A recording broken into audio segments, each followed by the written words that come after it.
In the name of the Father, the Son, of the Holy Spirit. Amen. Amen. Come, Holy Spirit, fill the hearts of your faithful and enkindle in them the fire of your divine love. Send forth your Spirit, and they shall be created, and you shall renew the face of the earth. O God, who by the light of the Holy Spirit did instruct the hearts of the faithful, grant us by the same Holy Spirit to realize what is right and just, and always to rejoice in his consolation through Christ our Lord. Amen. Amen. Amen. From the Holy Gospel according to Saint John. Glory to you, O Lord. Glory to you, O Lord. Since it was preparation day, in order that the bodies might not remain on the cross on the Sabbath, for the Sabbath day of that week was a solemn one, the Jews asked Pilate that their legs be broken and they be taken down. So the soldiers came and broke the legs of the first and then of the other one who was crucified with Jesus. But when they came to Jesus and saw he was already dead, they did not break his legs. But one soldier thrust his lance into his side, and immediately blood and water flowed out. An eyewitness has testified, and his testimony is true. He knows that he is speaking the truth, so that you also may come to believe. For this happened so that the scripture passage might be fulfilled. Not a bone of it will be broken. And again another passage says, they will look upon him whom they have pierced. The Gospel of the Lord. Praise to you, Praise Lord to you, Jesus. Lord Jesus Christ. Tita Lynn, can you do the 3 pointers? Please go ahead, Tita Helen.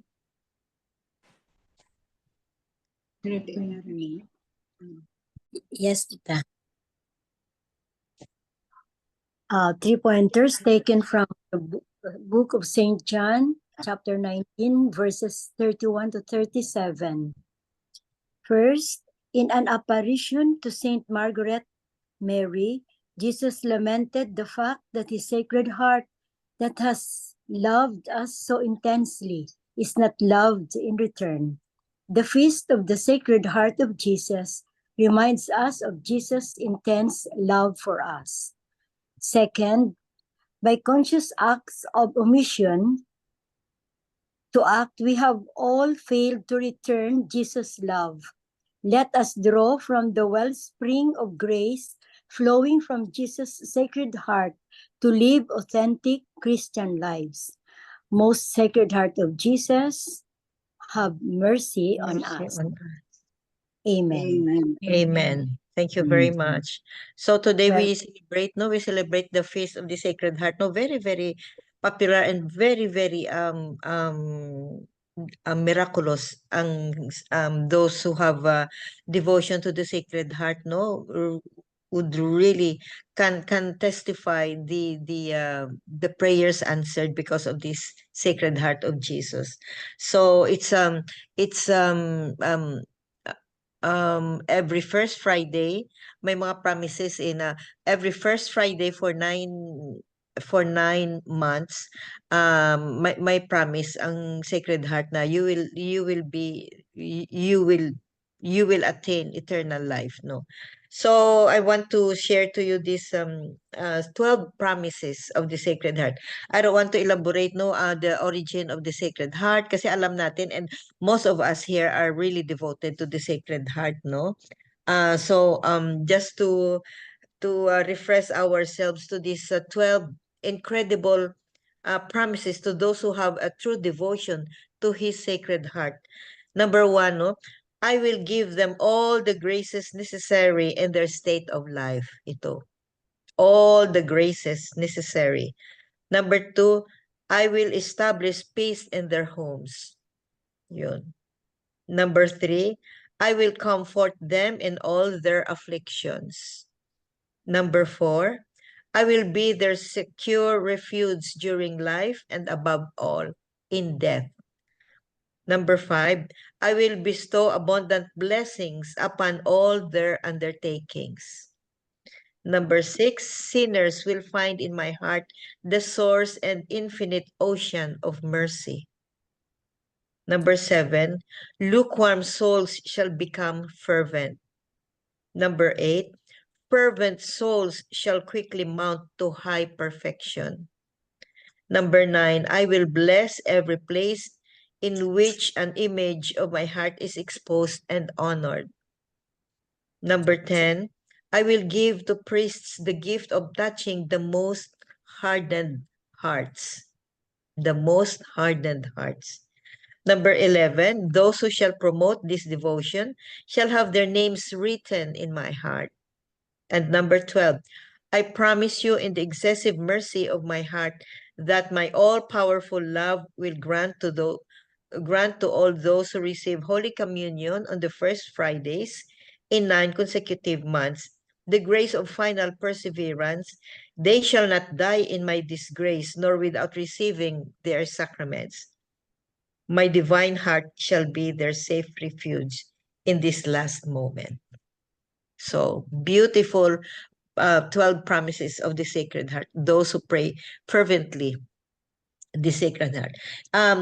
Going back to the gospel, no, it's about the crucifixion, no, the passion, death, and crucifixion of Jesus, no, and then this very very gross, no, parang bakit naman napakalupit ng mga tao noon, no, na they will break the legs. They will break the legs, no, ang naka-crucified, they will break the legs so that they will suffer more before they die. But when they were about to do that to Jesus, no, they found that Jesus was already dead. So hindi naging break ang legs ni Jesus. What they did is one Roman soldier, no, pierced with a sword the side of Jesus, the heart of Jesus, and then there goes the flow of the water and blood. And that's our image of the divine mercy. Water and blood ang nagflow when his heart was pierced. But despite the fact, no, na nagsuffer siya ng very very gruesome sufferings, no, and yet, no, his ocean of mercy, he promised us that the ocean of mercy, no, is immeasurable para sa atin. Binibigyan pa rin tayo ng pag-asa just in case, no, na nandyan siya and ever ready to forgive our sins despite the fact. Yun ang anong tawag dito, nakita ni Saint Faustina na Jesus hanging on the cross, and then the flow of the blood and water from his heart. Yun ang image na nakita ni Saint Faustina. And the same image na sinabi ni Jesus to Saint Faustina, no, na do this and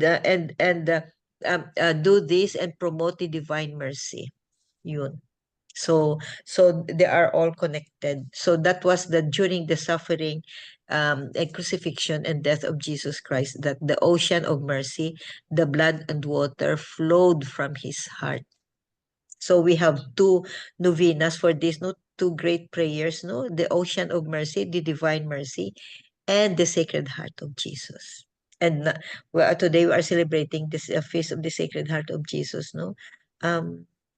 Let's just continue to pray for him, to soften the hearts of everybody, especially those who are with fervor, with lukewarm hearts, no, to soften the hearts of even the most hardened criminals, because we are praying for the heart of Jesus, and we are praying that we will that he will touch our hearts, soften our hearts, and our hearts be like his heart, meek and humble.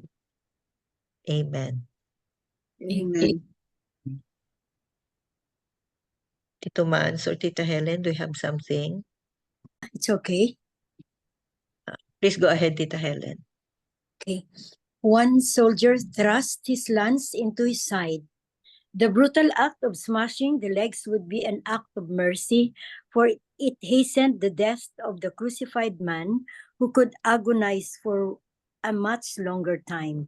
Since Jesus is evidently dead, his legs are spared. John presents Jesus here as the new Passover lamb. The bones of the lambs slaughtered for the Passover meal were not broken. To administer the coup de grace, a soldier thrust his lance into Jesus' side, and immediately blood and water flow out. A testimony of a witness is underlined not just to point to the fact, but to the deeper meaning of it. A scripture passage is being fulfilled here. They will look upon him whom they have pierced. The text from Zechariah, fully stated, contains a hint of conversion, that the view of the flow of the blood and water that the soldiers witness will lead them to mourn for him as one mourns for an only child. Since patristic times, Christian tradition has seen in the flow of blood and water a sacramental reference to the Eucharist, blood and baptism, water.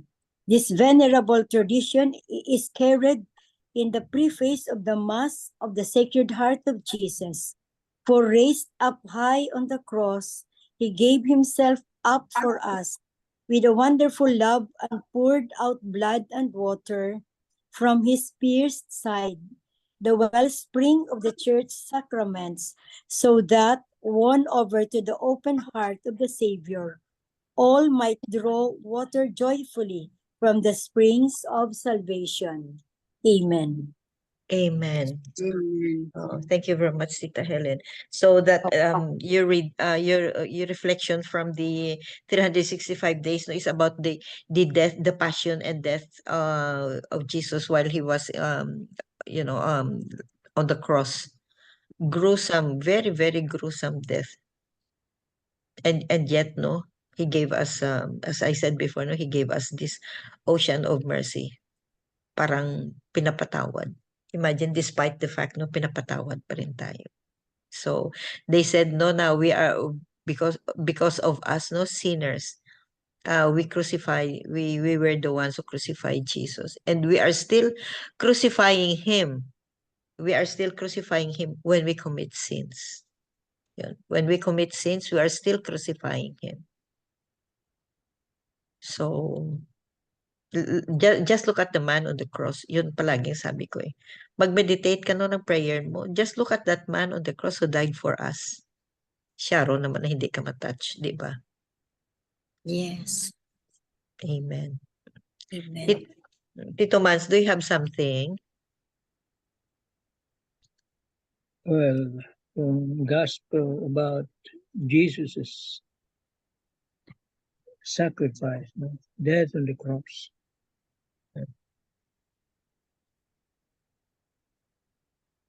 That is for our salvation. Salvation, a gift to us. We cannot merit salvation on our own, but comes from God. Maski anong gawin mong kabutihan, hindi mo kayang, you cannot merit salvation. It is a gift from God. And is, as you have said, mercy, no? The ocean of mercy. So immense, no? That even if you combine all the sins in the world, starting from the sin of Adam, up to today, and even in the future,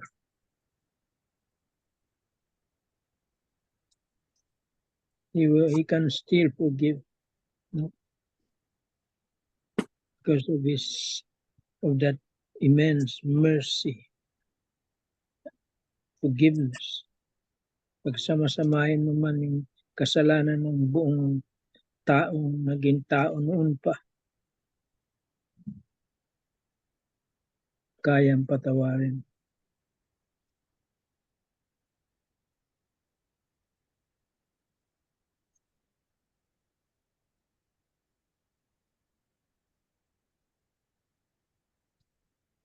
At ang hinihingi niya lang is we ask for forgiveness and we must convert also.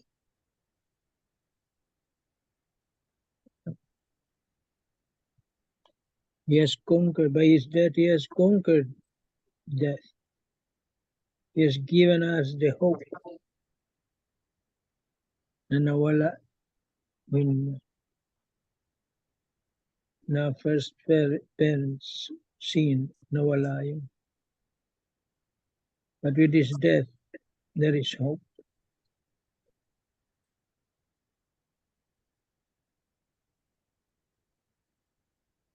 Gaano man kalaki ng kasalanan natin, He can forgive as long as we ask for forgiveness. And yun na lang hindi niya mapapatawad. You sin that you do not accept or you're not sorry for the eternal sin. Yun ang hindi niya kayang patawa. Hindi mapapatawad. He cannot save you if you refuse, if you don't want to be saved. We have free will. That's the point there. Free will.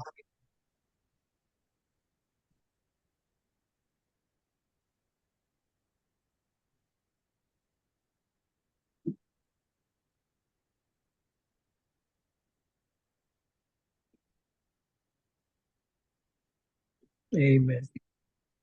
Amen. Thank you very much, Tito Manny. So, one of the promises, no, itong one of the promises of the Sacred Heart of Jesus, no, that's why we always pray this, no, is for the conversion of sinners, no, because even the most hardened heart, mas soften if we are fervently praying, to the Sacred Heart of Jesus. Even the most hardened heart can be softened. So let's continue to pray to the Sacred Heart of Jesus and to the Divine Mercy. Pray for each other. Pray for other people, especially, no, na there will be peace. There will be, all hearts will be softened. There will be peace, no, because if there is peace in the home, there will be peace in the society, in the community, and the whole world. So let's continue on praying for each other. Amen. Amen. Amen. Thank Let us all pray for this to the Sacred Heart of Jesus. In the name of the Father, the the Father, Son, and the Son, Holy and Spirit. Holy Amen. Spirit. Amen. O most holy heart of Jesus, fountain of every blessing, I adore you, I love you, and with the lively sorrow for my sins, I offer you this poor heart of mine. Make me humble, patient, pure, and wholly obedient to your holy grant, good Jesus, that I may live in you and for you. Protect me in the midst of danger, comfort me in my afflictions, give me health, O body, assistance in my temporal needs, your blessing Sing and all that I do. on all that I do, and the grace The of grace of the Holy Death. Amen. Amen. In the name of the Father, the Son. Father, Son, Holy Spirit. Amen. Amen. Please go ahead, Mika Belen, for the closing prayer. Yes. Lord, we exalt you for you have lifted us up. We thank you for your favor and for making us strong as we end this prayer meeting. We ask that you continue to lead and guide us for the sake of your holy and precious name. Amen. Amen. And all together, please, glory be to the Glory Father, be to the Glory Father, to the and Father, to the Son, Holy and Spirit, to the Holy Spirit, as it was in the as it was in the beginning, is beginning, now, is and now, ever and shall ever be, shall be, world world without without end. end. Amen. Amen. In the name of the Father, In the the name Son, of the and the Father, Holy and the Spirit. Holy Amen. Spirit. Amen. Thank you all. Thank you very Thank you. much. Good Love you morning. guys. Bye. Everybody, See you bye. tomorrow.